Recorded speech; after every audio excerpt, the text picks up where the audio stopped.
Բջջային հեռախոսները քրեակատարողական հիմնարկներում իսկական պատուհաս են դարձել։ Կապի այս միջոցով ու նույնիսկ ինտերնետով են ազատազրկվածները դրսում գործընկերներ գտնում ու տարբեր խարդախություններ կազմակերպում։ Փորձառու հանցագործները գտնվելով փակ հաստատությունում կարողանում են իրենց հանցակիցների միջոցով դրսում գտնվող անձանց միջոցով օգտվել մարդկանց նաիվ միամիտ վարքագծից։ Ճաղերից այն կողմ հեռախոս գործածելու իրավունք չկա, հնարամտությունը նոր հորիզոններ է բացել։ Մեկ անգամ չէ, որ քննությունը պարզել է մեկ հեռախոսով 10-15 քարտ են գործածել։ Քարտը ներս մտցնելն անշուշտ ավելի հեշտ է, քան հեռախոսը։ Ցավով պետք է նշեմ նաև, որ այդ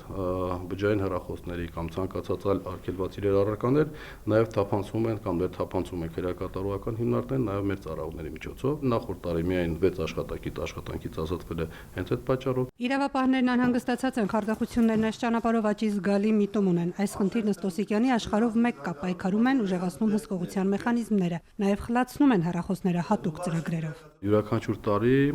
մենք շուրջ 2500-ից 3000 հեռախոս ենք, բջջային հեռախոս ենք արգրավում խուզարկությունների արդյունքներով դատապարտյալների մոտից։ Արդարադատության գեներալ-մայորը զարմացած է, բանտից կառավարելով ամենապարզունակ մեթոդներով են խափում մարդկանց, զգույշ պետք է լինել։ Մարդկանց խաբել եւ մեքենան ձեռքից հափշտակել կամ 10 գլուխ խոշոր եղջերավոր անասունը բեռնում են համապատասխան բեռնատար մեքենայով տեղափոխում առանց որևէ գումար տալու։ Քննիչներն իրար հերթ չեն տալիս, թվարկում են հեռախոսով գլուխ բերած խարդախությունների օրինակները հենց կալանավայրերի բնակիչների գլխավորությամբ։ Այն անձանց, որոնք գտնվում են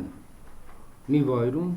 որտեղ պետք է նրանք առավել մեկուսացված լինեն, առավել գույնը սահմանափակված լինի նրանց հնարավորությունները նոր հանցագործություններ կատարելու։ Խնդիրը հեշտ կլուծվեր, եթե օրենքով կարգավորվեր բջջային հեռախոսը կալանավայր մտցնելու համար ով է պատժողը հայտնի չէ։ Չկա վարույթ իրականացնող մարմին կամ վարչական ենթակայության հարցը լուծված չէ։ Օրինագիծը, որ խորհրդարանի սեղանին են դրել, արգելված առարկաներ կալանավայր մտցնելու համար մինչև 500,000 դրամ տուգանք է նախատեսում։ Մինչև այն օրենք կդառնա, իրավապահներն այսօր արձանագրում են հեռախոսների ամենատարբեր մոդելներն են գործածում կալանավայրերում։ Նախապատվություն չկա, միայն թե հեռախոս լինի։ Սիրանուշ Մուրադյան, Հովհաննես Քյոսեյան, օրակարգ։